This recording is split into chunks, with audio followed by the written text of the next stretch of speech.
friends. I would like to first join the chorus of thanksgiving to His All Holiness, who not only gave us such an inspiring opening lecture, but graced us with his presence for many talks, and through him to the Ecumenical Patriarchate for blessing this event and for being a light upon the earth. I would also like to thank the conference sponsors and the individual organizers. I'm greatly honored to be here with you in order to celebrate, consider, and think through together the awe-inspiring theological legacy of the ever-memorable Elder Metropolitan of Pergamon, John Zizioulas. I didn't know him well, but I knew him a little. Better? Yes.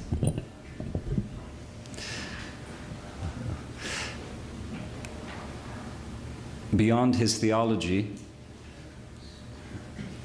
the two things that I particularly hold dear were his nobility of spirit, a nobility of soul, and generosity, together with the power of his liturgical celebration, the liturgical ethos.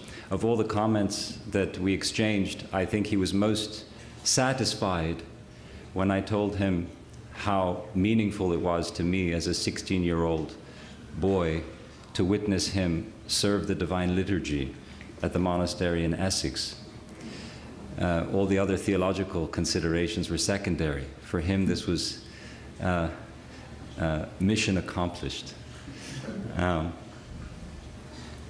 I've been tasked with speaking about patristic theology in his corpus, which is not a narrow or easy task.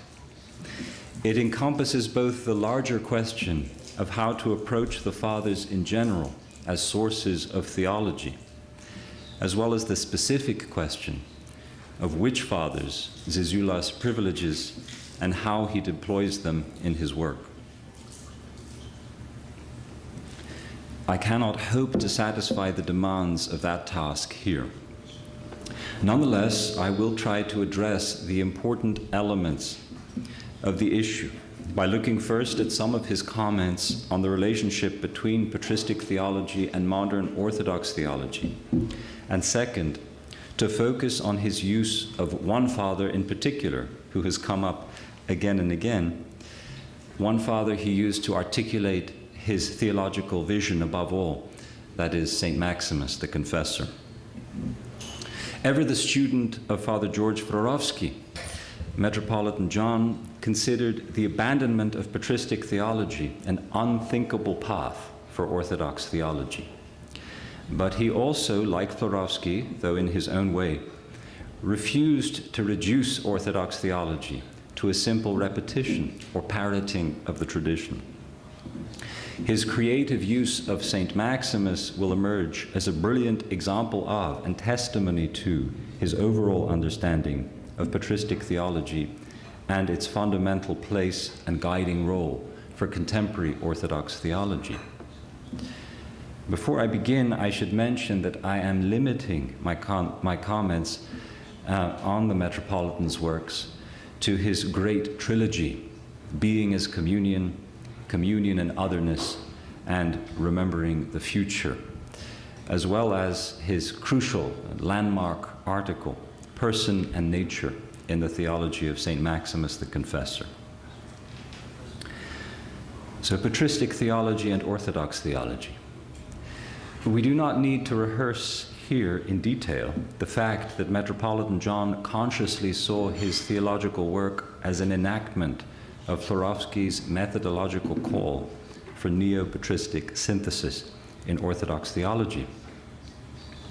We might simply mention that His Eminence was especially conscious of the two terms that qualify the term patristic in this balanced formulation, that is, neo and synthesis.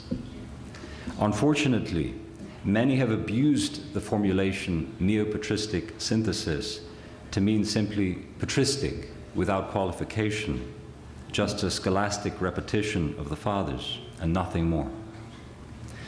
But Metropolitan John recognized, perhaps more than any other inheritor of Florovsky's legacy, the vital importance of those other two words. Orthodox theology needed to be neo, that is, addressed to contemporary concerns and questions. And it also had to strive for synthesis, that is, it needed to offer a coherent vision to the modern world, drawn out from the well of the fathers, to be sure, but not satisfied with mere patristic archaeology. But to say His Eminence placed a special accent on the need for a neo-patristic theology that was also a creative striving for synthesis does not at all mean that he ignored or underplayed the central term, that is, patristic. For Zizioulas, Orthodox theology that is not patristic was quite simply inconceivable. The question was not whether Orthodox theology should be patristic or not, but of how it should be patristic. What relationship should the Orthodox theologian have to the Fathers? Reverence for our Fathers whom God inspired was presupposed by Zizioulas, but the form that reverence took in the theological sphere had to transcend the temptation simply to present their words blindly and without commentary. This was actually a diminishment of true reverence, and it stunted theological growth. As he writes in Remembering the Future, if we wish to learn from the Fathers, we cannot just repeat their words, we must reflect on them. Such reflection was understood by Zizioulas, especially in his later years, as interwoven with the larger problem of hermeneutics. He lamented that Orthodox theology had not yet properly grappled with this question of hermeneutics. He describes it at one point in Remembering the Future in this manner, quote, Orthodox theological epistemology remains on the whole unaffected by hermeneutics, oscillating between the traditionalist tendency to draw its content from a search of the past and the apophaticism of a mystical theology of a Dionysian type that is looking above rather than forward. End quote. Metropolitan John's final project on eschatology was also a decisive contribution to this question of hermeneutics. He saw the critical need to develop an understanding of Orthodox theology that is neither a slave of the past nor an escapist vertical ascent out of the present, but that draws its content from the future, specifically from the eschaton. Such an understanding is far more richly patristic than it might first sound. It is based on the expectation of the general resurrection, or the dawn of ever-being, or eternal being, which is confessed at every divine liturgy in the Creed. I look for the resurrection of the dead and the life of the age to come. It is not, in other words, an attempt to build theological hermeneutics on the basis of a utopian future created by the efforts of man, but to build it on the firm foundation of Christ's victory, which is a coming victory, a victory not yet fully realized. What this presupposes is not a straightforward freeing of theology from the shackles of history, as some might assume. It presupposes more that the Fathers themselves were freed from the shackles of this corrupted world, and who thus, at their most inspired, speak to us not so much from the past as from the future, from the eschaton. It opens up the possibility that the voice of the Church in the past, conditioned as it has been by historical circumstance, nonetheless speaks words of eternal life, eschatological words that shall not pass away. The emphasis on eschatology, in other words, is not an excuse to run away from the Fathers, but to run towards them. We run, of course, with our own luggage, our own set of concerns, our own context, our own needs, and our own history, just as they did in their time. These distinctions should not be overlooked or eliminated. They are indeed part of what allows for the generation of unique or deepened theological insight in each generation. Zizioulas clearly recognizes this, but this does not negate the fact that the gift of theology that comes down to us from the Father of lights, the God of our fathers, must continually be conducted in the atmosphere of the fathers, that is, in an eschatological atmosphere. At one point, Metropolitan John writes that, quote, "The task of a systematic theologian who tries to be faithful to patristic thought is precisely to make explicit what is implicit in the expressions of the fathers." He then adds in a footnote, and this is in the Person and Nature article, "This is no easy task. It requires faithfulness to the words of the fathers, combined with openness to questions which the fathers had not raised in their time." He is describing his own struggle here to combine faithfulness to the fathers, without which we fall away not so much from our past as from our future, where the fathers await us, and the need to address circumstances and questions that had not arisen in the same way for the fathers in their day. A concrete example and fruit of this struggle is identified by Zizioulas in Communion and Otherness with the concept of an ontology of love.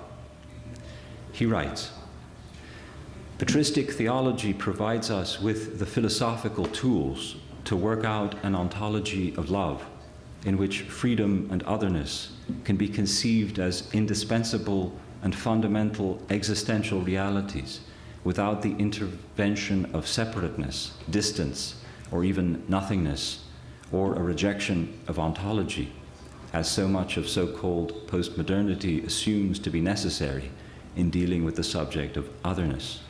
End quote.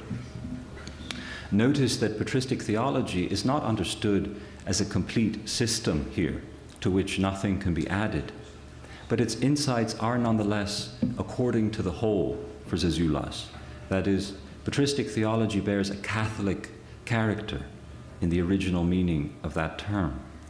It continues to yield abundant fruit beyond the bare texts of the fathers by supplying an inheritance from the end, not only of Christian witness, but of Christian thought, philosophical tools, as he puts it, that can and should be exploited and brought to bear on the existential concerns of every age.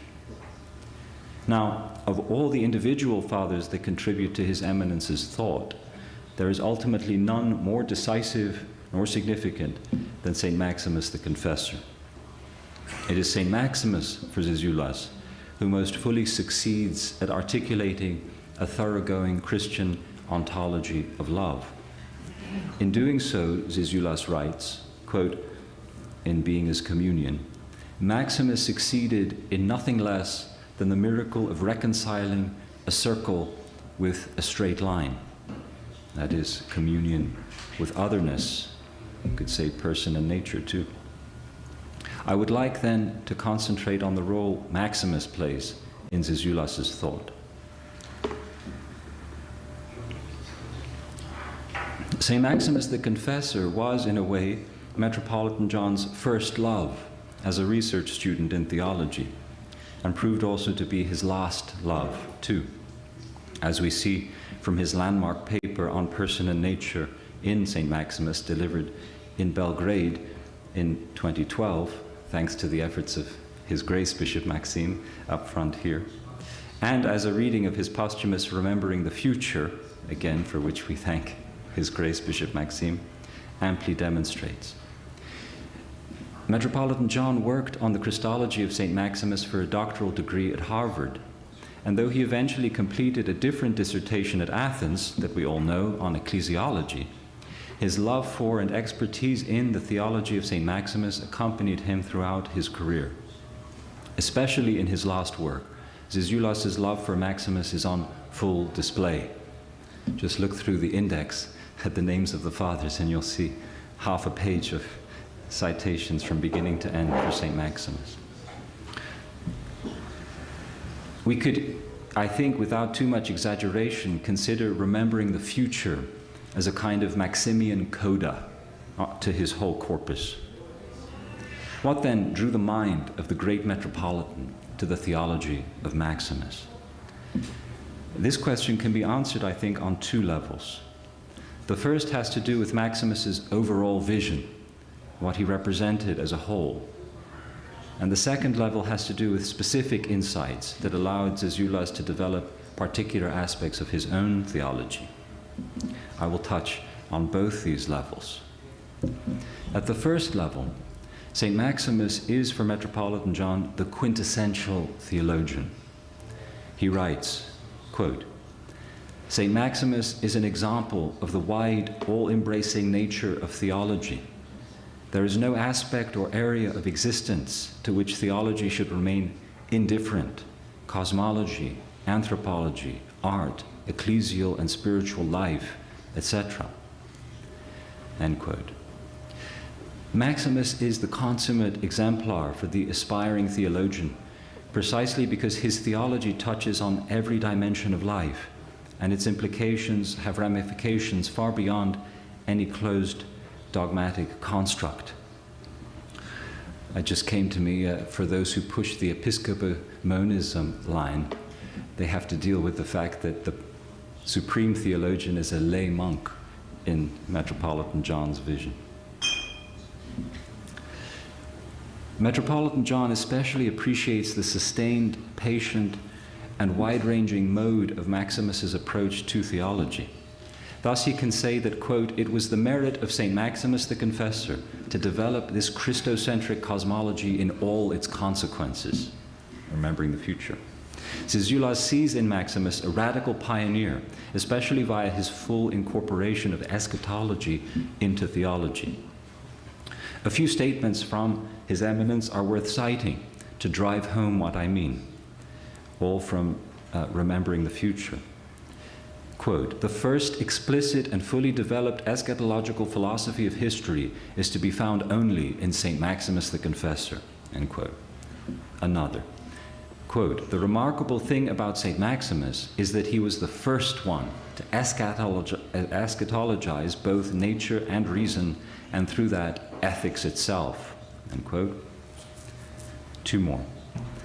Maximus's vision comprises both the cosmological and the historical aspects of ontology, with the anthropological consequences emerging as an integral part of the entire vision. And finally, the Church Father that has given us the most explicit expression of this eschatological ontology of creation is St. Maximus the Confessor, end quote. Zizioulas then was clearly in awe of Maximus's theological achievement as a whole. This, I would like to emphasize, is an important aspect of his understanding of patristic theology in general. In keeping with his theological personalism, Metropolitan John tended to avoid reifying patristic theology as an abstract entity with abstract principles applied in a scholastic manner to philosophical or theological problems. Patristic theology had to be identified with the persons of the fathers who articulated it, not with an abstraction. Thus, he rarely speaks of the category of patristic theology without qualification. But even when he speaks of the fathers in general, he almost invariably qualifies his discussion with a reference to a specific father to make his point. The fathers that come across as the most decisive for him are Saint Ignatius of Antioch, Saint Irenaeus of Lyon, Saint Athanasius the Great, the Cappadocian Fathers, and, of course, Saint Maximus the Confessor, and a few others. He is also comfortable in making certain value judgments among the Fathers, rather than treating them as entirely equivalent oracles of divine wisdom. He is happy, in other words, to wrestle with the Fathers, to take some things from a father but reject or pass over others from the same father, as we heard about St. Maximus himself earlier. But you can see it also in his sporadic discussion of Dionysius the Areopagite or John of Damascus. For some, this might be interpreted in a negative light as a sign of hubris, but this would be a superficial reading. Zizioulas' engagement with particular fathers, whether it involves praise or a measure of critique, is marked by a spirit of serious inquiry and even reverence. When the position of a father on a topic is occasionally critiqued, this is never done on the basis of Metropolitan John's own ideas alone, but invariably with reference to the views of another father, with whom Zizioulas identifies more. The father who is spared all critique, however, and who becomes the overall measure of the other fathers in the realm of theological vision is, I think it fair to say, St. Maximus. What I think tacitly inspires Metropolitan John more than anything about St. Maximus is the fact that Maximus in a way embodied in his own time the ideal of neo-patristic synthesis championed by Farowski. Maximus fearlessly grappled with the philosophical and theological questions of his own time with a strong patristic basis, especially that of St. Gregory the theologian and St. Dionysius. And he produced a creative synthesis, something new, which gathers up diverse strands of the tradition, rooted in biblical, ecclesial, and ascetic experience, offering it for the life and salvation of the world. This grand vision of the task of the theologian was something, of course, felt deeply by Metropolitan John. Maximus's achievement was nothing short of giving a full display of theology's powerful potential for the Church and the world, a potential His Eminence would, in his own turn, make palpably present through his own theological work. We should, however, speak not only about the importance of Maximus's overall vision and stature for Metropolitan John, but also, if only briefly, about the more particular gifts that Zizioulas received from Maximus's hands. I will list a few explicit instances which cover all the major preoccupations of Zizioulas' theological thought. First, with regard to the issue of person and hypostasis and nature, Metropolitan John repeatedly marshals Maximus's support to insist that, quote, nature and person are two indispensable and mutually conditioned aspects of every being. But more than this, he goes on to say that hypostasis is the possessor of nature rather than the reverse. Metropolitan John seizes also in this regard on the insistence in Maximus that Christ is not an individual or atomon. Part of His Eminence's motivation to show in detail how his perspectives on person and nature are Maximian is to demonstrate, as he puts it, quote, that one does not have to be existentialist in order to give priority to the person over nature. And that, quote, the allergy to personalism in theology displayed by certain authors can hardly be justified by the study of St. Maximus, end quote. This is an ongoing debate in theology, but Metropolitan John will not take the existentialist attack against his thought lying down. What Maximus helps supply, as His Eminence puts it, is, quote, the liberation of ontology from ousiocracy, without this implying a denial of essence or nature. Maximus's impact on Zizioulas' view of person and nature is also evident in the connected issue of the one and the many, and communion and otherness. Maximus's theology of the logos and the logoi is repeatedly used by Zizioulas to great effect in this regard. He writes, for example, quote, Maximus for the first time expands the idea of the presence of the logos in creation to refer to the multiplicity of created essences and their unity, which in turn, this is me, protects the ontological integrity of otherness. The fact that the logoi are identified as divine wills in Maximus, following Dionysius, is also, of course, not lost on Zizioulas, for whom the category of freedom is so important. Zizioulas' appeal to Maximus's logos and logoi doctrine gives rise, I think, to some of his most beautiful theological statements. Thus, in Being as Communion, when discussing this doctrine, he summarizes it as follows, quote, the incarnate Christ is so identical to the ultimate will of God's love that the meaning of created being and the purpose of history are simply the incarnate Christ in being as communion. To me, this kind of sentence is a sign and proof of Metropolitan John's own claim to the patristic mantle. Just as St. Maximus developed his logos and logi doctrine in an ambiguum on St. Gregory the theologian, so Metropolitan John developed his own theological vision as a kind of extended ambiguum on key passages of the Maximian corpus. Maximus likewise serves as inspiration for Zizioulas' approach to history and eschatology and their ontological content. This is most fully developed in his Remembering the Future, but it is worth mentioning that Being as Communion already contains the seeds of his eschatological ontology through his interpretation of Maximus's triad of genesis, kinesis, stasis, Genesis, movement, motion, rest, as a movement from the end rather than towards the end. That's already in Being as Communion. He credits Maximus with freeing eschatology from teleology by making the eschaton the uncaused cause, for the sake of which everything exists, but which exists on account of nothing else. Maximus also supplies the idea of looking at the end in order to know the beginning, and that the Old Testament is a shadow, the New Testament an image, that the truth is the state of the future. That might actually be John of Scythopolis. Truth, then, Zizioulas insists, is an eschatological category. There are countless other specific uses of Maximus in Zizioulas that I cannot elaborate here on in detail. He uses Maximus's mystagogy to discuss the eschatological dimension of the Eucharist and his Eucharistic ecclesiology. He underscores his position on the Holy Spirit as bringing the eschata into history by repeatedly alluding to Maximus's identification of the Holy Spirit with the kingdom of heaven in Maximus's On the Lord's Prayer. He leans on Maximus's vision of man as microcosm and mediator, as a priest of creation, to hold up the ecological vision of the Orthodox Church.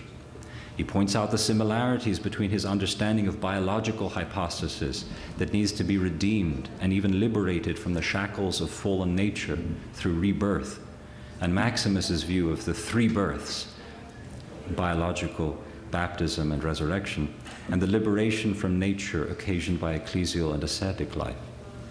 He uses Maximus's definition of evil as, quote, the deprivation of energy towards its end, telos, to show how evil is both a privation of being and connected with a failure towards the future, the eschaton, rather than the past. He even quotes St. Maximus in order to highlight the more frequent recitation of the diptychs in the Divine Liturgy in late antiquity. In short, his whole vision is incalculably indebted to the confessor, without ever being a slavish imitation of Maximus's works. Like St. John the theologian, they both preach the supremacy of divine love and insist on the ontological relevance of this love. All of the various adjectives Zizioulas uses to describe his ontology, iconic, personal, Eucharistic, eschatological, relational, epiphanic, and there could be others, all of these are drawn in some way from St. Maximus. Yet I think that all of them can be summarized for both with the ontology of love. To conclude, Metropolitan John was a systematic theologian, but this does not disqualify him from also being a patristic theologian. He insists at times that his approach to the Fathers is theological rather than philological, but he can also spill much ink on philological questions when a theological principle is at stake, for instance on the issue of atomon and hypostasis. He could never feel constrained, however, by purely philological criteria. He knew that for theology to be living, it had to be addressed to the existential concerns of the time.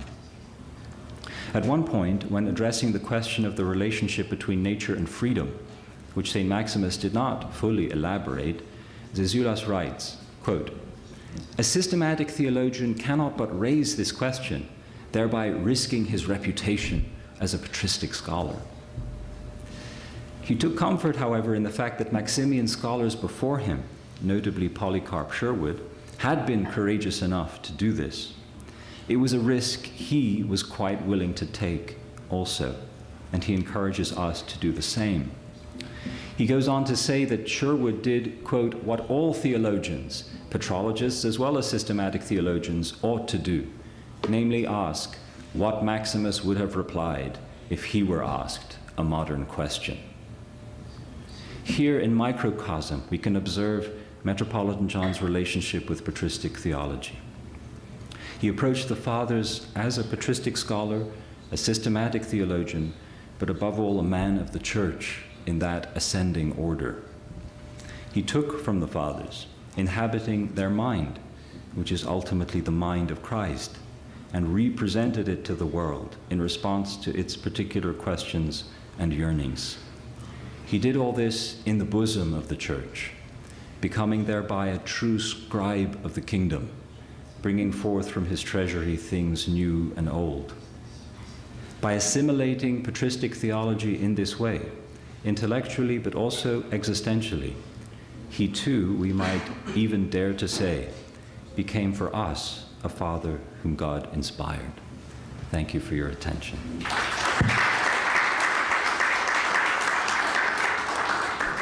Ευχαριστούμε πολύ, Πατέρα Αλέξη, για αυτή την πολύ ωραία εισήγηση που συμπλήρωσε τα όσα ακούσαμε από την προηγούμενη εισηγήτρια. Ευχαριστούμε πάρα πολύ για την υπογράμμιση και την ανάδειξη της ανάγκης για τη διατύπωση και την αξιοποίηση της ερμηνευτικής για μια σύγχρονη ορθόδοξη θεολογική επιστημολογία, κάτι το οποίο είχε επισημάνει και ο μακαριστός Μητροπολίτης Ζιζιούλας, νομίζω πάνω από μία φορά στα συγγράμματά του.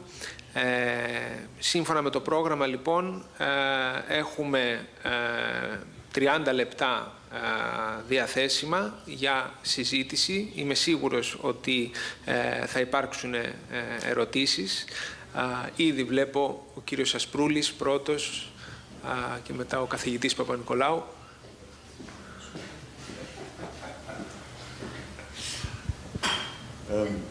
Okay. I was just telling Nico that I have presvia, so... Okay. Yes, I have two questions, very quick. One for Father Alexis, of course. In terms, Father Alexis, in terms of him sort of not mentioning or even saying that ontology is not about well-being, and in your comment that you said that the one Father that is beyond critique is St. Maximus. So do you think that he doesn't deal with that part of St. Maximus because he doesn't want to engage in critique of St. Maximus, or maybe your thoughts on why you thought, because he's such a careful reader of St. Maximus, it is a fascinating question, like why he kind of jumps over, as you said. And then for Caterini, I think you may have mentioned this, but maybe your Greek was too fast for me to catch it. But the book of Revelation, he uses to justify why we have priests and deacons. Yeah. And maybe I missed it. Can you comment on that? I mean, yeah, because it's very interesting to me theologically, because theologically, his logic between Eucharist and the presider over the Eucharist, and then his early work about how that used to be the bishop, that makes sense to me. Yeah. But then there becomes a question of, well, why do you need a priest and a deacon? And I just feel that him going to the book of Revelation just seems disconnected from sort of the theological logic that he has in terms of the minister of the Eucharist and the, yeah, so. Thank you, Professor Papanikolaou. You were referring to the point in your talk about how Metropolitan John seems to leapfrog over the middle term of the triad in Maximus, being, well-being, eternal being, and it seems most interested in being, and especially in eternal being. I think you could say the leapfrog is a passing over rather than a critique. which he does also do with the fathers. He passes over issues. But in that particular context, I would maybe defend him insofar as the context is about ontology preceding ethics or being above ethics. So he's using, I think it's still a valid exegesis of Maximus insofar as well-being isn't the goal, the telos, even though the eternal being is eternal well-being, as you point out. For the well-being that is ethics in a way, to have meaning, it has to draw it from eternal being. Otherwise, ethics goes above ontology. That's the point in that particular passage. And elsewhere, he will lean on St. Maximus to elaborate a vision of well-being. I think at one point in Remembering the Future, he loves to go to the heart of things, and he often likes to do that in footnotes. But one of the footnotes is very profound about remembrance of wrongs, I think.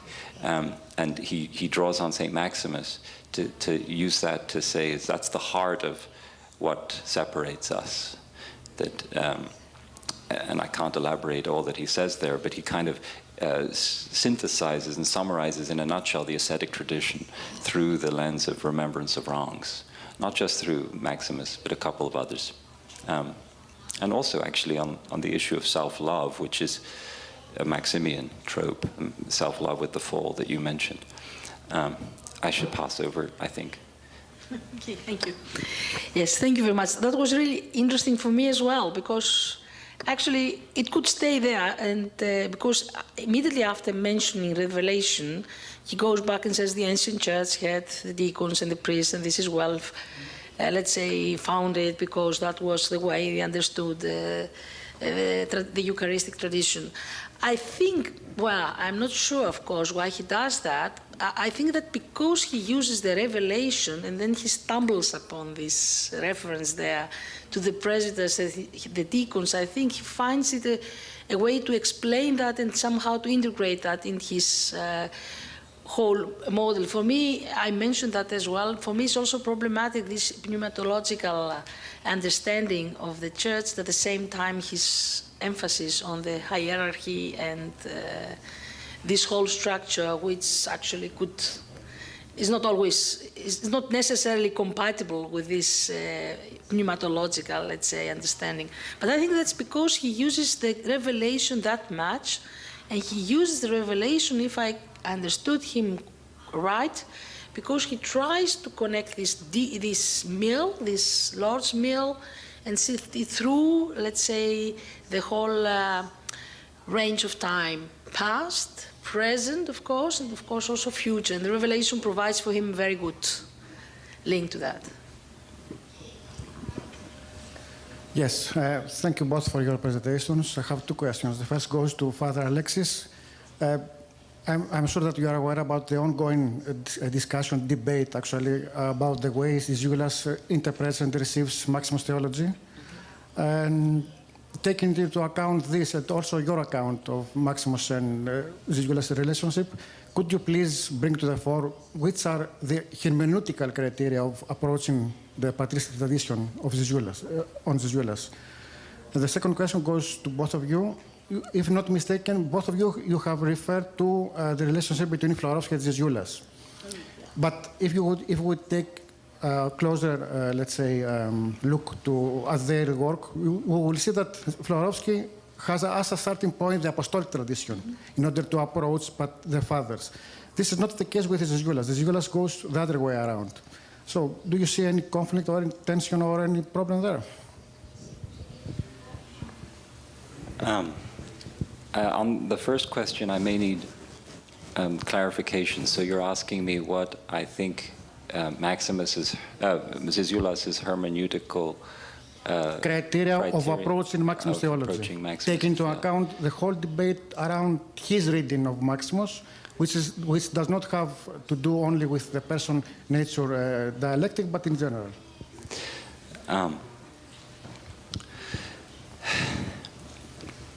I think his hermeneutic is a hermeneutic of reverence, but a thinking reverence. That is, he has a stance of reverence for Maximus, I think because it was his first love, and because of this vision that Maximus presented to him. In the general sense, that's a hermeneutic of reverence. Then, on specific questions, each of his hot topics, because he has that predisposed sense that Maximus has the answers, he will draw passages, and some people will say, well, he's forcing his vision into St. Maximus rather than vice versa. I think we have to then approach it case by case on each issue. For instance, I think his discussion of Christ as atomon misses part of the point of that debate, actually, in Byzantium, which was all about natures rather than person. Though you can draw a systematic theological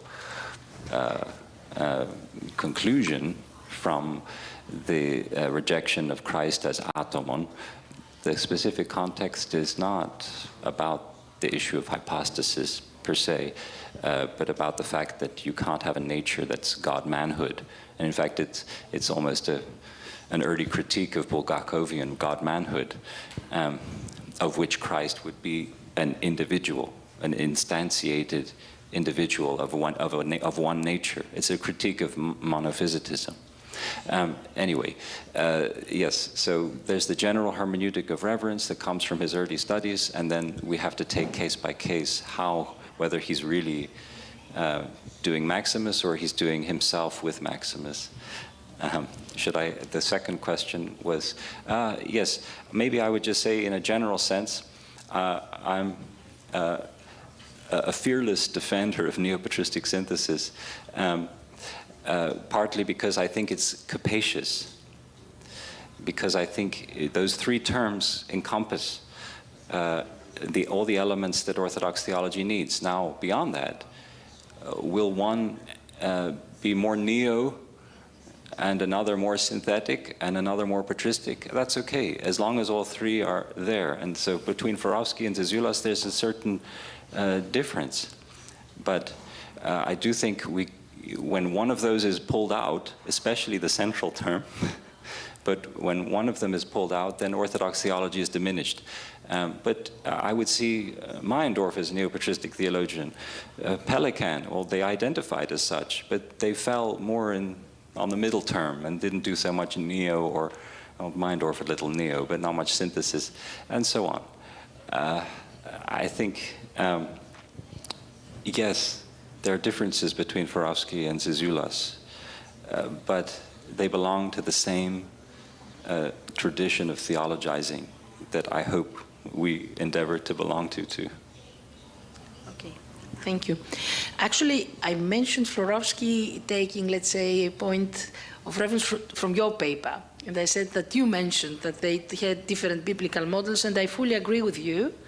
And as I've mentioned in my paper, actually, Zizioulas, for example, prefers and chooses different Christological models or different ideas from the New Testament than Florovsky.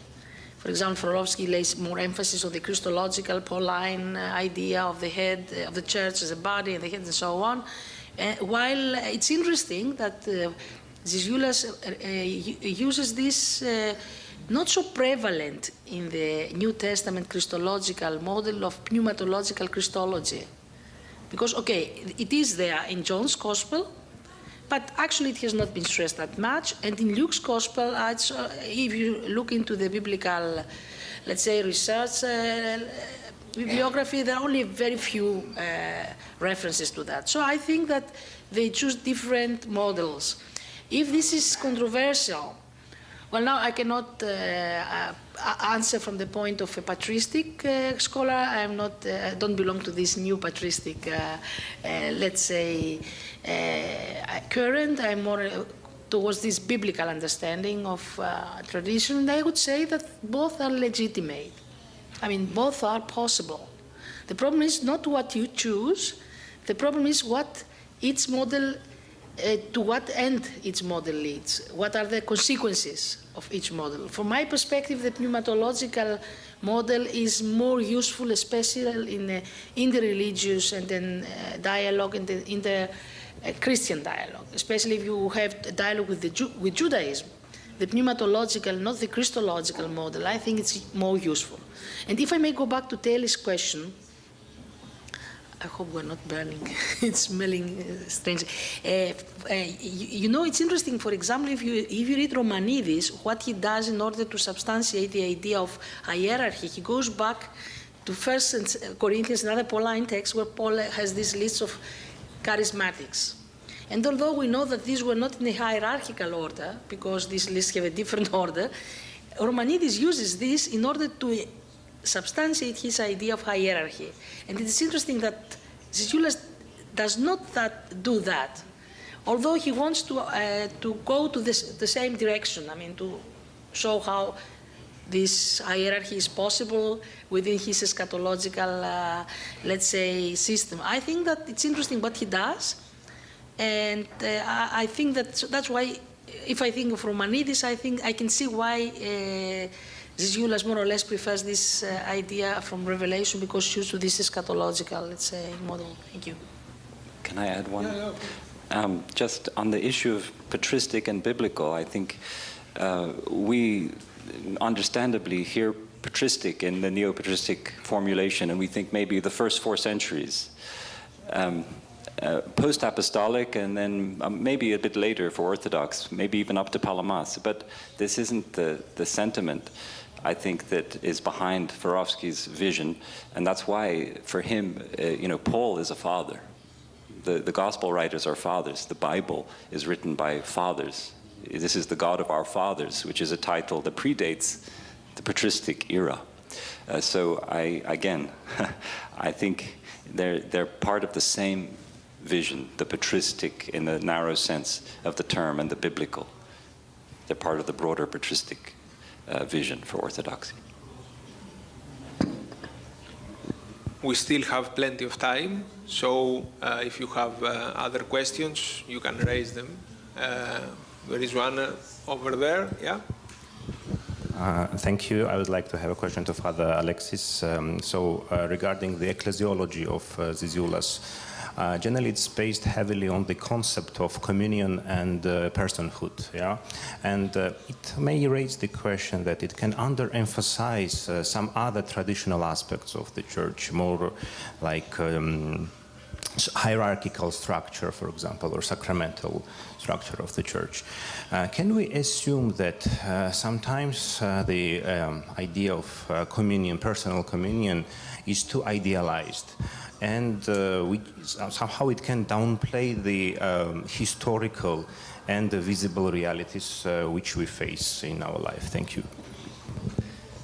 Thank you. I'm not a specialist in the ecclesiology of Metropolitan John. We have at least one. We have several, I think, in the room who maybe will talk to you afterwards and give you a better answer.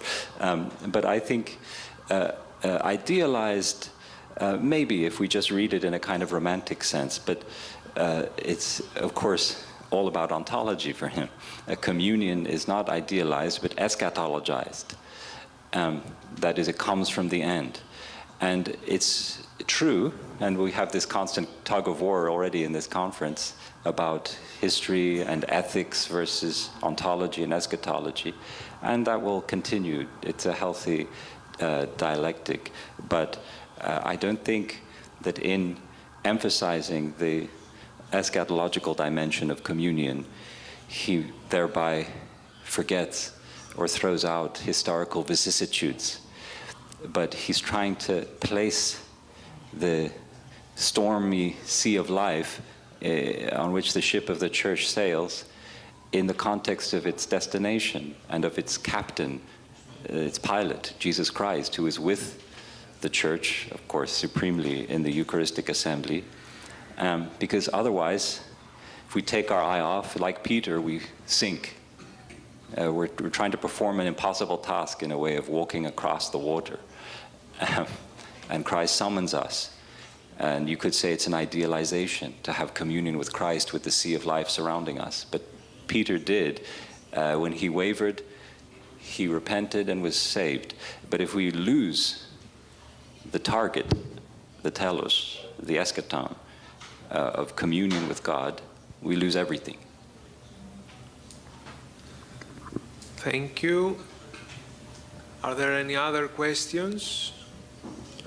Father Ecumenius? Σας ευχαριστώ πολύ. Θα ρωτήσω στα ελληνικά. Και τους δύο ομιλητές ευχαριστώ.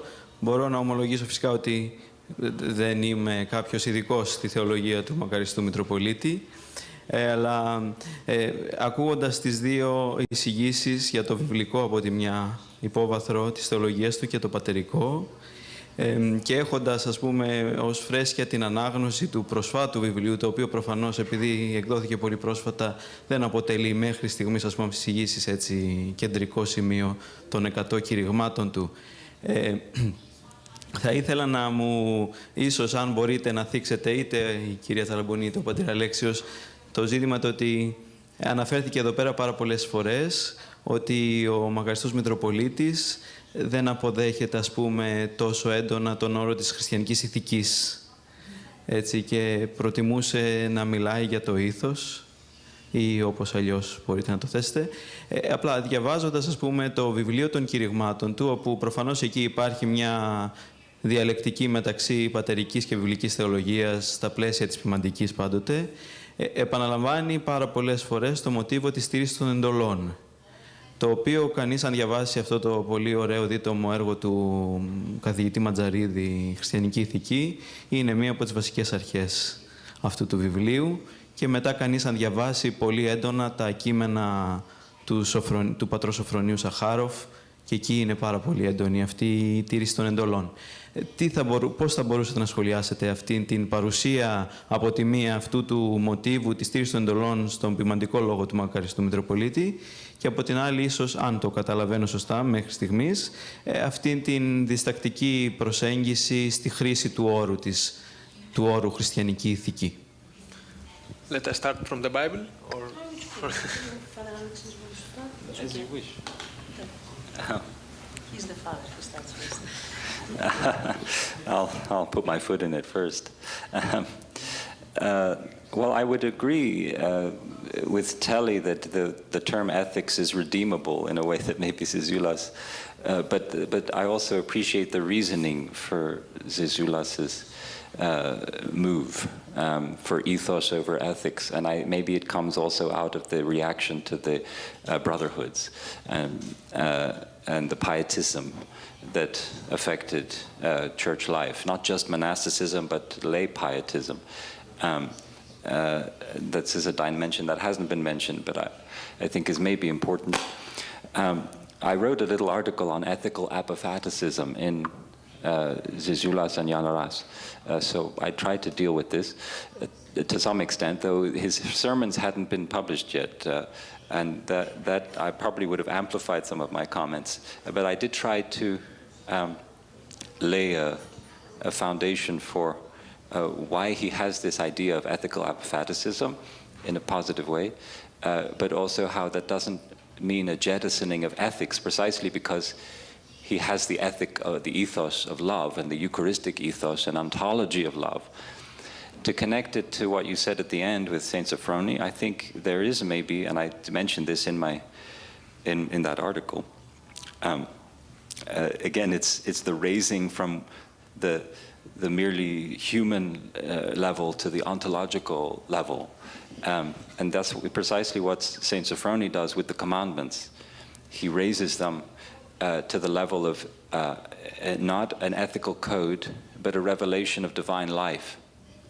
So that to understand even thou shalt love thy neighbor as thyself, you need to be raised to an ontological vision where even your enemy is your neighbor, which is not intuitive necessarily when you hear the commandment, but of course when you see the gospel, who is my neighbor, we receive this parable of the Good Samaritan. So we're explained in simple terms, but actually in ontological terms, that these two great commandments are a revelation of divine life. So the connection between commandments it's you could say a liberation from just purely mundane ethics, but maybe we can also redeem the term somehow, but keeping that priority, the ontological priority. Ευχαριστώ. Νομίζω ότι ο πατήρ Αλέξιος απάντησε πολύ σε αυτό. Δεν το έχω διαβάσει το βιβλίο. Το πρώτο που μπορώ να πω είναι ότι μιλάμε για κηρύγματα, επομένως μιλάμε για μια διαφορετική συνάφεια. Έτσι. Ακόμα και όταν πάμε και διαβάζουμε τις ομιλίες των πατέρων και τα ερμηνευτικά υπομνήματα, συγγνώμη που μπήκα στον χώρο της πατερικής τώρα γραμματείας, είναι διαφορετικά. Είναι άλλο το ύφος. Για παράδειγμα, του Οριγένη όταν γράφει τα υπομνήματα, άλλο όταν γράφει τις ομιλίες, το ίδιο και στους υπόλοιπους. Πιστεύω δηλαδή ότι εδώ πρέπει να δούμε και τη συνάφεια μέσα στην οποία λέγεται αυτό που λέγεται. Τώρα, όσον αφορά τις εντολές, εγώ σαν βιβλικός θα απαντήσω. Οι εντολές δεν είναι υποχρεωτικό να ορίζουν τρόπους καλής συμπεριφοράς ενός λαού του Θεού, αλλά νομίζω προσδιορίζουν ένα ήθος δικαιοσύνης.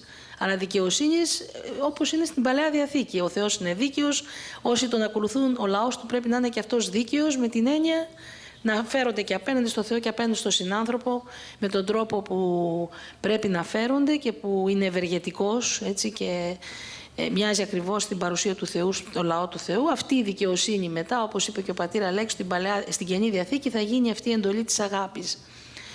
Δεν μπορούμε να μιλήσουμε πάλι για εντολή έτσι, θικιστική της αγάπης, είναι ένα νέο ήθος. Εγώ δεν θεωρώ ότι έχει αντίφαση εδώ ο μακαριστός Ιωάννης Ζιζιούλας. Δεν μπορώ βέβαια δεν μπορώ να μιλήσω τώρα εξ ονόματός του, αλλά από ό,τι το καταλαβαίνω δεν βλέπω μια δυσκολία σε αυτό καθ' αυτό. Δεν είναι υποχρεωτικό το ένα να νερεί το άλλο. Το ηθικιστικό έχει να κάνει ακριβώς και με μια, επίσης πρέπει να το δούμε μέσα στη μια συνάφεια, έτσι, στη συνάφεια εκείνης εποχής, της θεολογίας του 60, με όλη αυτή τη συζήτηση που υπάρχει, με τα ευσεβιστικά κινήματα και ό,τι άλλο υπήρχε εκείνη την εποχή. Ευχαριστώ.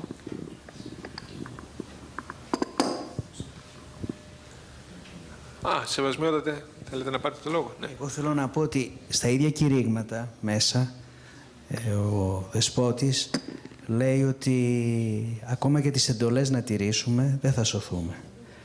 Αυτό που μας σώζει, το λέει ξεκάθαρα μέσα εκεί, ότι αυτό που μας σώζει είναι η χάρις του Θεού. Ιδάλλως δεν θα είχαμε ανάγκη τη χάρις της χάριτος του Θεού, θα είμαστε σωσμένοι ήδη. Και νομίζω αυτό που είπε ο Αλέξης είναι και η κυρία Τσαλαμπούνη, ο Άγιος Περγάμου τόνιζε πολύ το ήθος. Αυτό είναι το ήθος και μπορεί να έχει μέσα αυτό το ήθος της αγάπης, να έχει και την ηθική της αγάπης, αλλά όλα αυτά είναι αποκάλυψη του Θεού, ότι μετέχουμε μέσα στο Θεό σε αυτήν την αγαπητική σχέση, γινόμαστε ή κατά χάριν, όλα αυτά. Εμείς το μόνο που δίνουμε είναι η προαίρεση. Αλλά δεν θα είμαστε ποτέ τέλειοι, ό,τι και να κάνουμε, γιατί ο Θεός θα μας κάνει, θα μας δώσει την τελειότητα. Ό,τι και να κάνουμε, δηλαδή πρέπει να το διευκρινίσουμε αυτό. Δεν είναι, ότι ακόμα και η τήρηση των εντολών του Θεού δεν είναι κάτι το δεδομένο για τη σωτηρία μας. Και με αυτή την παρέμβαση του Σεβασμιωτάτου μπορούμε να ολοκληρώσουμε, νομίζω, την τετάρτη συνεδρία του συνεδρίου μας. Έχουμε διάλειμμα τώρα για μισή ώρα και επανερχόμαστε στην αίθουσα στις 5:30. Ευχαριστώ πολύ.